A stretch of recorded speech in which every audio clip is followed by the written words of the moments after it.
రుద్దుకుండే వాళ్ళకి డబ్బులు లేవు, అక్కడ అడ్వర్టైజ్మెంట్ ఇచ్చే వాళ్ళకి 6 కోట్లు. ఎవరికి ఆ డబ్బులు? ఇండైరెక్ట్ ప్రజలే కదా. వెస్టీజ్ కంపెనీ ఎవరికి ఇస్తుంది? వాడుకున్న వాళ్ళకి డిస్కౌంట్, టీం చేసుకున్న వాళ్ళకి డబ్బు. నేను 2017లో వెస్టీజ్లోకి వచ్చానంటే డబ్బు ఇస్తుందా? పని చేయి, డబ్బు తీసుకోమంటుంది. నాతోటి చాలా మంది జాయిన్ అయ్యారు.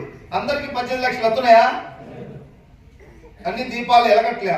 వెలిగే దీపమే 10 దీపాలు వెలిగించగలదు. ఎంఎస్ఆర్ వెలుగుతూ వెలిగిస్తా ఉంది. మీరు కూడా వెలుగుదామా? ఫస్ట్ మీటింగ్ రోజు ఎందుకో నాకు నరాల్లోకి ఎక్కింది, మెదడులో నరాలకు ఎక్కింది వెస్టీజ్. తినే రాత ఉన్నది కాబట్టి. కొంతమందికి ఎందుకో తెలియదు, ఎన్ని మీటింగ్లు తెచ్చినా ఏమేటట్లే.